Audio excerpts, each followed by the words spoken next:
کہ اس پروگرام کا سب سے پہلا پیغام یہ ہے کہ آپ حضرات آقا و مولا تاجدار مدح نبی کریم صلی اللہ علیہ وسلم کے بارے میں معلومات خوب سے خوب حاصل کیجیے۔ جتنی زیادہ معلومات آپ کے پاس ہوگی اتنا اچھا تعلق آپ کا محمد رسول اللہ صلی اللہ علیہ وسلم سے ہوگا۔ آپ خود دیکھ لیجئے جھانک کر کہ مسلمانوں کو آپ کے بارے میں کتنا معلوم، بہت معمولی۔ اپنے دوست کے بارے میں تو سارے حالات کو جانتا ہے اور اپنے نبی کے بارے میں وہ کسی چیز سے خبر نہیں رکھتا۔ تو بتائیے اس کے دل میں دوست کی محبت زیادہ ہوگی، نبی صلی اللہ علیہ وسلم کی محبت کم ہوگی۔ چونکہ تعلق جتنا گہرا ہوگا معلومات اتنی زیادہ ہوگی۔ سب سے پہلا پیغام یہ ہے، اگر ہمارا تعلق ہوگا تو ہم یہ جانیں گے کہ اللہ کے رسول کی پرورش کس طرح ہوگی، آپ کتنے مہینے میں کیا کر رہے تھے یہ بھی آپ کو معلوم ہو۔ ہم جانیں گے کہ آپ کو دودھ پلانے والی عورتیں کتنی ہیں، کتنی نے دودھ پلائی۔ آپ کی امی نے بھی کچھ دن دودھ پلائی، سویبہ نامی لونڈی نے بھی دودھ پلائی، اور پھر سعدیہ حلیمہ کے یہاں بھی گئی، اور پھر وہاں سے وہ واپس بھی آئی۔ آپ کے والد کب انتقال کیے یہ ہمیں معلوم ہوگا۔ سرکار دو عالم صلی اللہ علیہ وسلم کے والد اتنے خوبصورت تھے، اتنے خوبصورت تھے کہ عرب کی عورتیں ان سے شادی کرنے کے لیے رشک کرتی تھی۔ جب رشتہ حضرت آمنہ سے ہو گیا تو افسوس اور غم میں رشک میں 200 عورتیں انتقال کر گئی۔ چونکہ نور محمد رسول اللہ صلی اللہ علیہ وسلم کا حضرت عبداللہ میں موجود تھا، اس لیے آپ میں وہ خوبصورتی پہلے سے تھی۔ آپ کے والد ایسے خوبصورت تھے۔ پھر جب سرکار دو عالم صلی اللہ علیہ وسلم دنیا میں آئے، یہاں لکھا ہے حسن یوسف پھیکا پڑ گیا۔ حضرت عائشہ رضی اللہ تعالی عنہا نے کیا کہا کہ عورتوں نے حضرت یوسف علیہ السلام کو دیکھا تھا تو اپنے ہاتھ کو کاٹ لیا تھا، اگر عورتیں میرے حبیب کو دیکھ لیتی تو اپنے دل کو کاٹ لیتی، چھلنی کر لیتی۔ اندازہ لگائیے ایسی خوبصورتی کہ حضرت عائشہ فرماتی ہے ایک مرتبہ ایسا ہوا کہ میری سوئی گم ہو گئی۔ میں یہ سوچا اندھیرا اور تاریکی کی کیسے تلاشی، کافی تلاشی لیکن مجھے سوئی نہیں ملی۔ اللہ کے رسول کے آنے کا میں نے انتظار کیا، آپ جیسے اندر آئے آپ کے آنے کی وجہ سے ایسی روشنی ہوئی کہ وہ سوئی ہمیں مل گئی، ہم نے اٹھا لی۔ یہ خوبصورتی کی روشنی تھی۔ حضرت جابر بن سمورہ کہتے ہیں کہ چاندنی کی رات ہے، 14ویں کا چاند نکلا ہوا ہے، آقا ہمارے سامنے تھے، ہم کبھی آقا کے چہرے کو دیکھتے تھے، کبھی 14ویں کے چاند کو دیکھتے تھے۔ کافی دیر تک ادھر دیکھتے دیکھتے میں فیصلہ نہیں کر پا رہا تھا کہ میں کس کو زیادہ خوبصورت کہوں۔ اخیر میں مجھے فیصلہ کرنا پڑا کہ محمد رسول اللہ صلی اللہ علیہ وسلم زیادہ خوبصورت۔ یہ ہمیں معلوم کرنا ہوگا۔ اس طرح کی باتوں کو معلوم کرنا یہ عبادت ہے۔ آپ بتائیے کہ ایک دن پروگرام کر لینے سے یہ کام چل جائے گا؟ شوق اور جذبہ بہت سے مسلم علاقوں میں یہ ہے کہ کم سے کم ربیع الاول کی 1 تاریخ سے لے کر 30 تاریخ تک روزانہ 1 گھنٹے کا پروگرام کرتے ہیں اور کسی ایک آدمی سے بیان کرواتے ہیں تاکہ روزانہ 1 گھنٹے آئیں، اللہ کے رسول صلی اللہ علیہ وسلم کے حالات ہمیں بتلا دیں، ہمیں اس طرح معلوم ہو جائے۔ حالانکہ صرف ربیع الاول میں یہ کرنا صحیح نہیں ہے، باقی دنوں میں بھی یہ کرنا چاہیے، لیکن کچھ جگہوں پہ یہ ہوتا ہے۔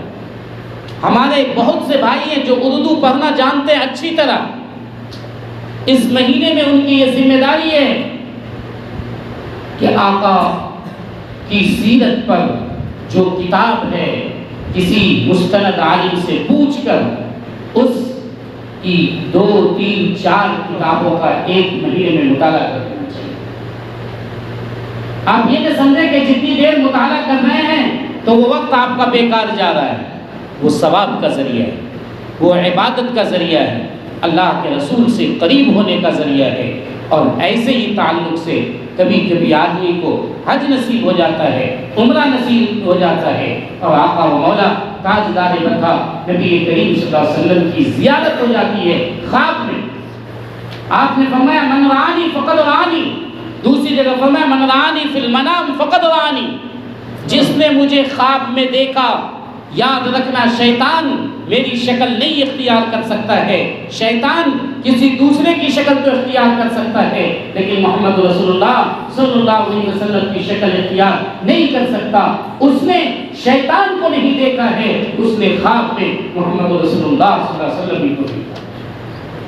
یہ بڑی سعادت اور شرافت کی بات ہے۔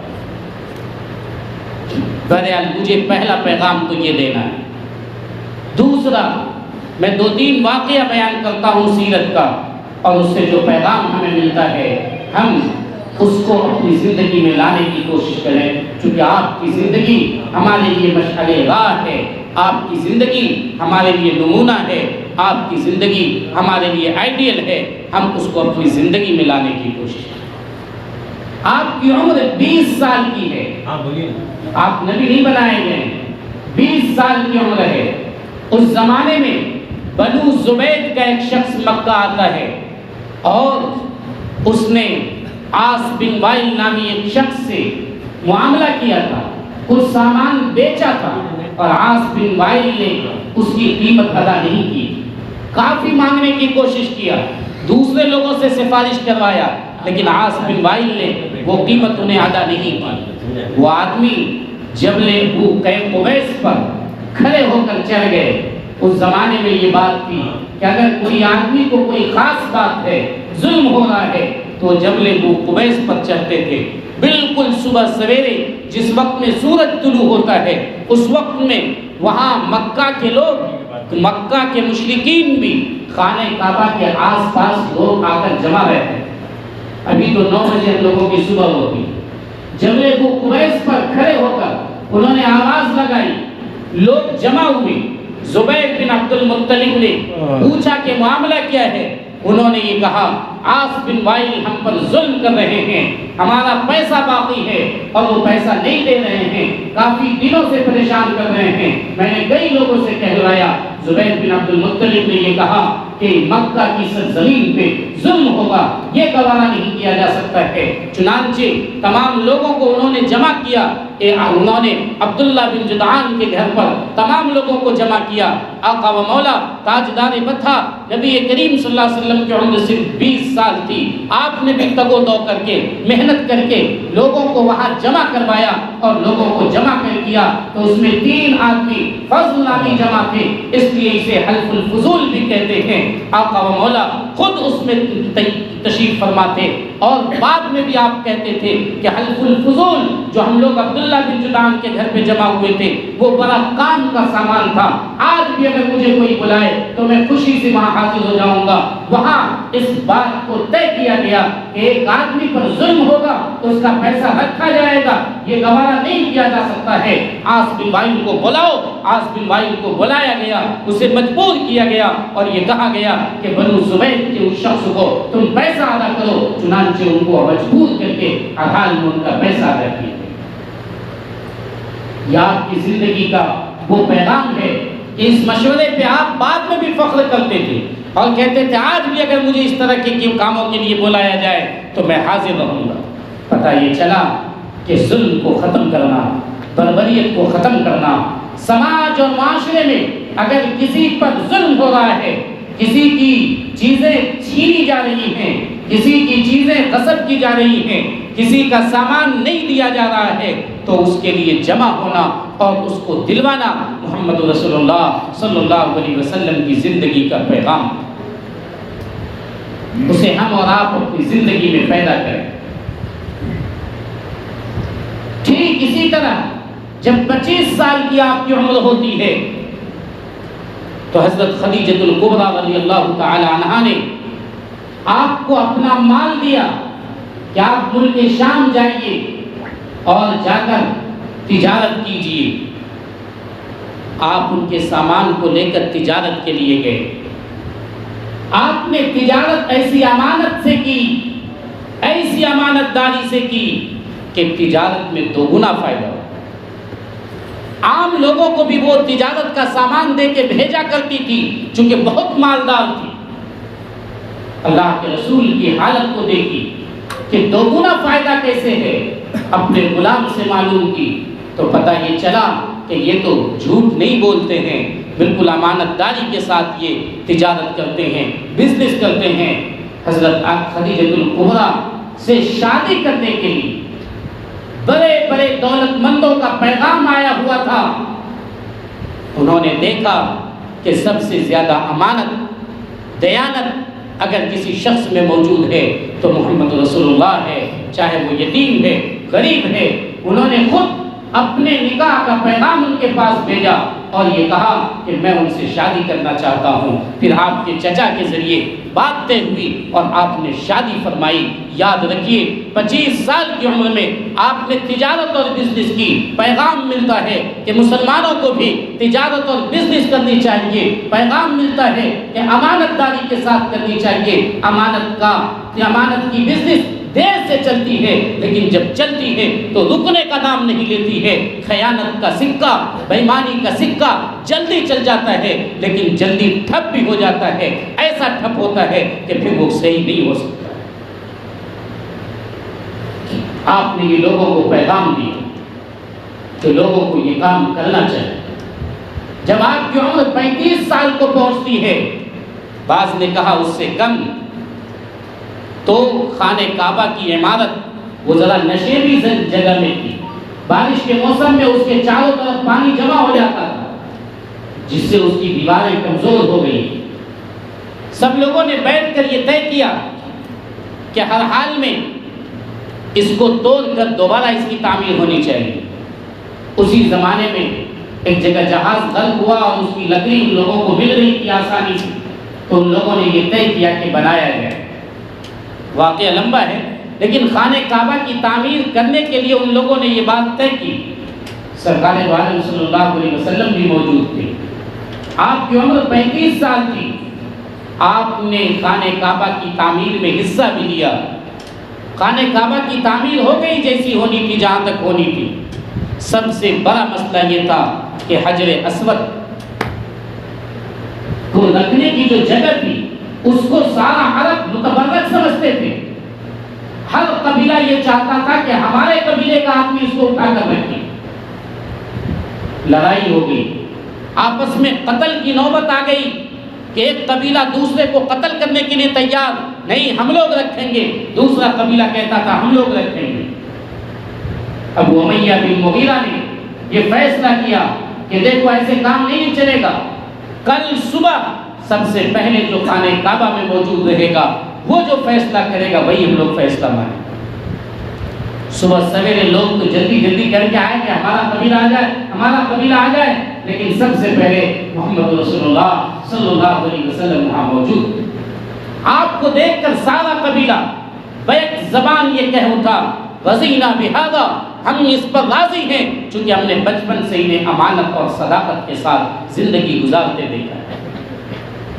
آپ نے کیا کیا؟ آپ چاہتے تو سیدھا اٹھاتے اور لے جا کر رکھ دیتے، چونکہ آپ پر سارے لوگ راضی تھے. آپ نے یہ نہیں کیا. آپ نے چادر منگوائی، ہر قبیلے کے سردار کو بلوایا اور یہ کہا کہ اس چادر کو ہر قبیلے کا سردار پکڑ لے. پکڑنے کے بعد سارا اس کو اٹھا کر لے کے چلے جگہ پہ. جب جگہ پر پہنچ گئی حجر اسود تو اللہ کے رسول صلی اللہ علیہ وسلم اپنے دست مبارک سے حجر اسود کو اٹھا کر اس جگہ اپنے رکھ دیا. آپ نے سعادت نیک بختی میں قبیلے کے ہر انسان کو، ہر آدمی کو شریک کیا. یہ پیغام دیتا ہے کہ سماج میں ہر اچھائی اپنے نام کرنے کی اگر آپ کوشش کرتے ہیں تو اللہ کے رسول کے طریقے کے خلاف ہے. یہ پیغام دیتا ہے کہ سماج میں جینے کے لیے لوگوں کی دلداری کرنی پڑتی ہے. وقت کی ضرورت کو دیکھا جاتا ہے، وقت کی مصلحت کو دیکھا جاتا ہے. جب آپ کی عمر 40 کے قریب تھی، آپ نے دیکھا کہ آپ کے چچا ابو طالب ہیں، کثیر العیال تھے، حالت ان کی تنگ تھی، اور آپ کے چچا عباس رضی اللہ تعالیٰ عنہ ذرا مالدار تھے، ان کے پاس پیسہ تھا۔ حضرت نبی کریم صلی اللہ علیہ وسلم کے پاس اتنا تو تھا نہیں کہ آپ ان کے بچوں کی کفالت خود کرتے۔ آپ نے کیا کیا؟ حضرت عباس کے پاس گئے، ان سے جا کر آپ نے ملاقات کی اور یہ کہا کہ ہمارے خاندان کا بچہ ہے، ہمارے خاندان میں حضرت ابو طالب وہ غریب ہیں، وہ اپنے بچوں کی پرورش نہیں کر پاتے ہیں، بچوں کو کھلانا پلانا، دیکھ بھال کرنا، اس کی تعلیم و تربیت کرنا یہ ان کے لیے بڑا مشکل ہے، اس لیے ایسا کریں کہ وہ ذمہ داری ہم لوگ اپنے ذمہ لیں۔ حضرت عباس تیار ہو گئے، دونوں مل کر ابو طالب کے پاس گئے۔ ابو طالب نے یہ کہا کہ ٹھیک ہے، لیکن عقیل جو میرا بیٹا ہے وہ میرے پاس رہے گا، جعفر اور علی کو تم لوگ لے لو۔ چنانچہ حضرت جعفر کو حضرت عباس نے لے لیا اور حضرت علی کو محمد رسول اللہ صلی اللہ علیہ وسلم نے لے لیا۔ بچپن سے ان کی پرورش کی اولاد کی طرح، کھلانا پلانا بھی ان کی ذمہ داری، تعلیم و تربیت کرنا بھی ان کی ذمہ داری۔ حضرت عباس نے بھی جعفر تیار کی پرورش کی۔ ہمیں کیا پیغام ملتا ہے کہ آپ کے رشتہ دار میں ممکن ہے ایک بھائی مالدار ہوتا ہے، ایک بھائی غریب ہوتا ہے، اور تو میں کہا کرتا ہوں کہ ایک درخت میں اگر 2 ٹہنی ہو تو دونوں ٹہنی میں 100 آم نہیں آئے گا، کسی میں 100 آم آئے گا، کسی میں 10 آم آئے گا۔ ایک باپ کا 2 بیٹا ہے، کوئی مالدار ہوگا کوئی غریب ہوگا۔ ہماری اور آپ کی ذمہ داری ہے کہ رشتہ داروں کے بارے میں معلوم کرتے رہیں، کس کے گھر میں کون سی حالت ہے یہ دیکھیں۔ اگر اللہ نے آپ کو 2 بچہ دیا ہے، 2 کی پرورش کر رہے ہیں، 2 کی تربیت کر رہے ہیں، تو آپ اپنے رشتہ داروں کے کسی ایک بچے کو اپنے ذمہ لیجئے اور کہیے جا کے گریزاری سے، ایسا نہیں کہ نہیں دیتا ہے، آپ کہیے کہ اس کا خرچہ ہم چلائیں گے۔ اگر ایسے نہیں دیتا ہے، اگر وہ تعلیم حاصل کرتا ہے کہیں نہیں کرتا ہے تو اس کو تعلیمی جگہ پہ لگائیے، اس کی فیس آپ دیجئے۔ یاد رکھیے وہ آپ کے خاندان کا چراغ ہے، اگر وہ بڑھے گا پھلے گا تربیت یافتہ ہوگا پڑھے گا لکھے گا، وہ آپ کا نام لے گا، آپ کے خاندان کا نام روشن کرے گا۔ سرکار دو عالم صلی اللہ علیہ وسلم کی زندگی یہ بتاتی ہے آپ نے کیا کیا۔ ابتدائے زمانے میں مکہ والوں کی بکری چراتے تھے چند قیرات کے بدلے وہ مزدوری پر، اور وہ پیسہ لا کر اپنے چچا ابو طالب کو دیا کرتے۔ رشتہ داروں کی نہ صرف آپ نے خبرگیری کی بلکہ دوسرے رشتہ دار سے مل کر یہ طے کیا کہ ان کا بوجھ کم کیا جائے۔ آج یہ چیز کس نے لے لی؟ آج یہ چیز ان سکھ برادری نے، جسے ہم لوگ مرواری کہتے ہیں، ان لوگوں نے یہ اپنے ذمے میں لیا کہ مرواری اگر کوئی بھیک مانگتا نظر آ جائے سب لوگ بیٹھ جاتا ہے اور فوراً اس کو بلا کر پیسے جمع کر کے دیتا ہے اور کوئی نہ کوئی چھوٹی بزنس کرواتا ہے۔ سرکار دو عالم صلی اللہ علیہ وسلم کی سیرت ہمیں یہ بتلاتی ہے کہ اس کو ہم اپنی زندگی میں پیدا کرتے ہیں، لیکن کیا کیا ہم نے اسے چھوڑ دیا۔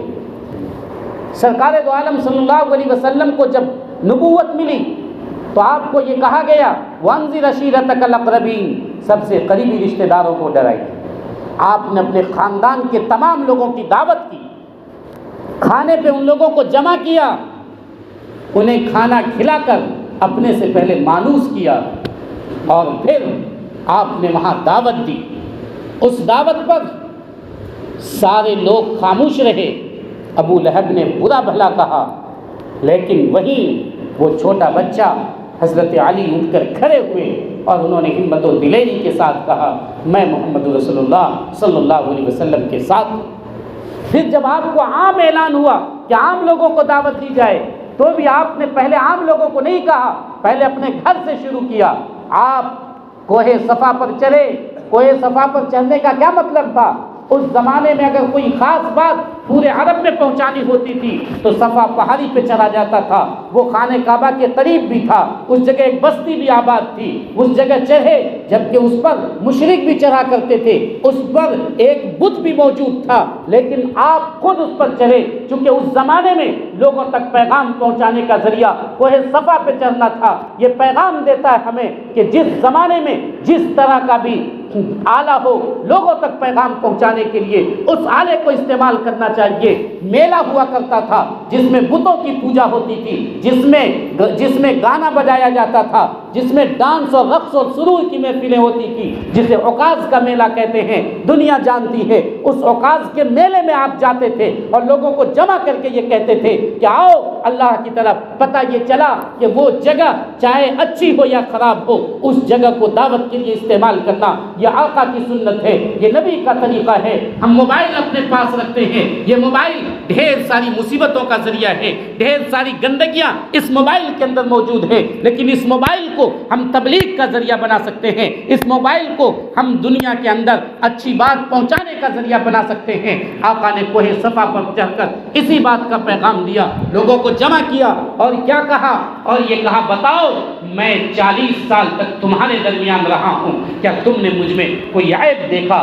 لوگوں نے کہا نہیں نہیں، آپ تو صادق ہیں، آپ نے امین ہے۔ آج دنیا کا قائد، دنیا کا رہبر، دنیا کا سیاسی لیڈر لوگوں کے سامنے اپنی بات تو پیش کر سکتا ہے، اس کی ہمت نہیں ہے کہ اپنی ذات کو پیش کرے، اپنی ذات اور اپنی زندگی کو پیش کر کے کوئی یہ بتلا دے کہ ہم فلاں ہیں، ہم چلا ہیں، تم لوگوں نے مجھ میں کبھی عیب دیکھا، مجھے کوئی غلط کام کرتے دیکھا ہے؟ کوئی دنیا کا قائد اور رہبر اگر وہ یہ کہہ کر دیکھتا ہے تو ہم دیکھ لیتے ہیں۔ یاد رکھیے اگر کوئی ایسا شخص ہے جو لوگوں کے سامنے آ کر کہے کہ تم لوگ میری زندگی کو دیکھو پھر میری بات کو سنو، تو یاد رکھیے اس کی بات اثر بھی کرے گی اور اس کی بات سنی بھی جائے گی۔ سرکار دو عالم صلی اللہ علیہ وسلم نے یہ کیا۔ اس وقت میں بھی ابو لہب بہت برا بھلا کہا اور چلا گیا، لیکن یاد رکھیے آپ نے پیغام لوگوں کو پہنچایا یہ کہہ کر کہ لوگوں میری زندگی کو دیکھو۔ سب لوگوں نے بیک زبان کہا کہ آپ تو سچے ہیں، آپ امانت دار ہیں۔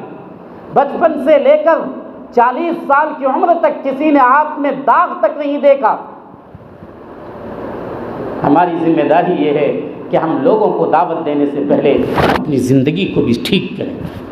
یاد رکھیے یہ دعوت مؤثر ہوگی، یہ لوگوں کے اندر اپنا پیغام پہنچائے گا۔ اور جب مکہ کی زندگی میں، بس میں اپنی بات ختم کر رہا ہوں، جب مکہ کی زندگی میں آپ کو اور آپ کے صحابہ کو ستایا جا رہا تھا، 13 سال تک آپ دعوت کا کام کرتے رہے۔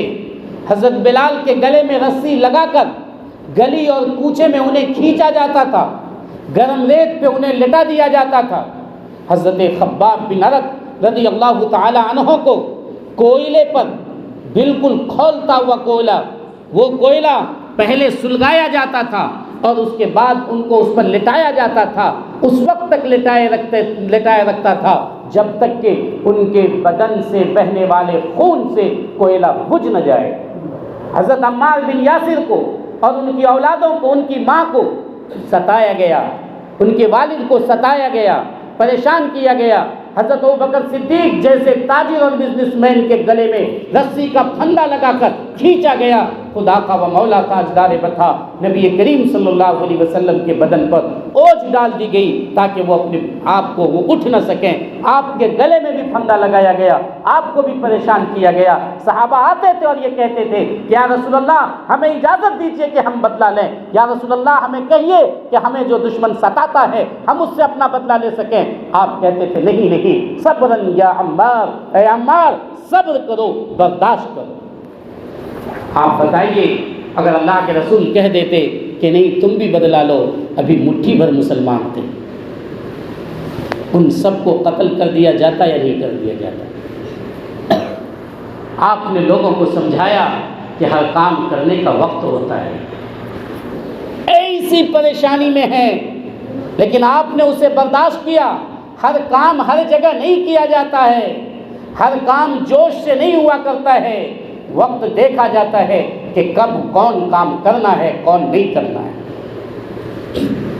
جب آپ کی حالت ذرا ٹھیک ہو گئی پھر آپ نے غزوہ احد میں بھی مزہ چکھایا، غزوہ بدر میں بھی مزہ چکھایا، پھر بعد کے غزوات میں بھی مزہ چکھایا، اور پھر آپ نے لوگوں کو جمع کر کے یہ کہا بھی کہ دیکھو میں آج حاکم ہوں، تم محکوم ہو، اور ہمارا طریقہ دیکھو، انتم الطلقاء، تم سب آزاد ہو، لا تثریب علیکم اليوم، تمہاری کوئی گرفت نہیں۔ ہمیں یہ زندگی کیا بتلاتی ہے کہ لوگوں حالات کو دیکھو، وقت کو دیکھو، مصلحت کو دیکھو، پہلے برداشت کرنے کا مادہ پیدا کرو، پہلے اپنے آپ کو صبر کا مادہ صبر کے سے لبریز کر لو، اس کے بعد پھر جب موقع ہو تب بدلہ دیا کرو۔ چنانچہ بڑے لوگ کیا کرتے ہیں، اگر انہوں نے مجھے گالی دے دی کوئی بات نہیں، سن لیا جائے، سال 2 سال 5 سال بعد جب ان کو ہم سے کوئی ضرورت ہوئی تو ہم کیا کریں گے، ضرورت ہی پوری نہیں کریں گے، نہیں، پہلے ان کی ضرورت پوری کر دیں، اس کے بعد ان سے پوچھیں کہ 5 سال پہلے جو کو گالی دے رہے تو کیا کر رہے ہیں۔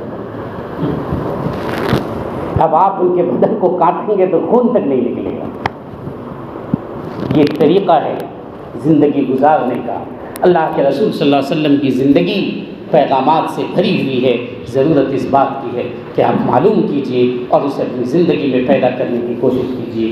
آج بھی اگر اللہ کے رسول کے طریقے کو ہم اور آپ اپنا لیتے تو قاری صدیق صاحب باندھوی نے کہا تھا، خدا شاہد، خدا شاہد، خدا گواہ ہے کہ ہم سارے جہاں پر حکمراں ہوتے، رسول پاک کی سنت اگر اپنا چلن ہوتا، ہم اپنا چلن اگر اللہ کے طریقے کو، اللہ کے رسول کے طریقے کو بنا لیں تو پوری دنیا پہ حکومت ہماری ہوتی، کسی اور کی نہیں ہو سکتی تھی۔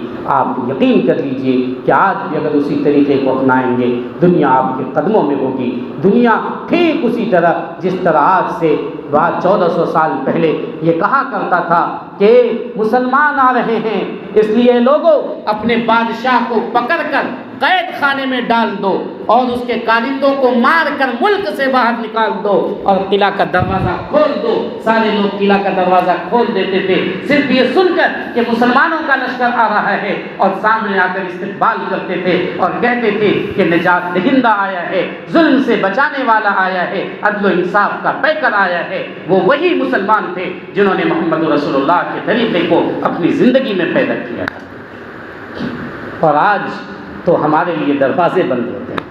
اللہ تعالیٰ کہنے اور سننے سے زیادہ عمل کرنے کی توفیق عطا فرمائے، اور جس کمیٹی کے ماتحت یہ پروگرام ہو رہا ہے، اللہ تعالیٰ اس کمیٹی کو قوت عطا فرمائے کہ یہ اس طرح کے پروگرام دین کی باتوں کو لوگوں تک پہنچانے کے لیے مسلسل تگ و دو کرتا رہے۔ اللہ تعالیٰ ان کے کارندوں کو اور ان کی اس کمیٹی کے تمام ممبران کو بہتر سے بہتر بدلہ عنایت فرمائے، اور ان سے ہر دینی اور دنیاوی فائدہ مند کام لیتا رہے تاکہ لوگوں کو فائدہ پہنچتا رہے۔ اللہ تعالیٰ کہنے اور سننے سے زیادہ عمل کرنے کی توفیق عطا فرمائے، آمین یا رب العالمین۔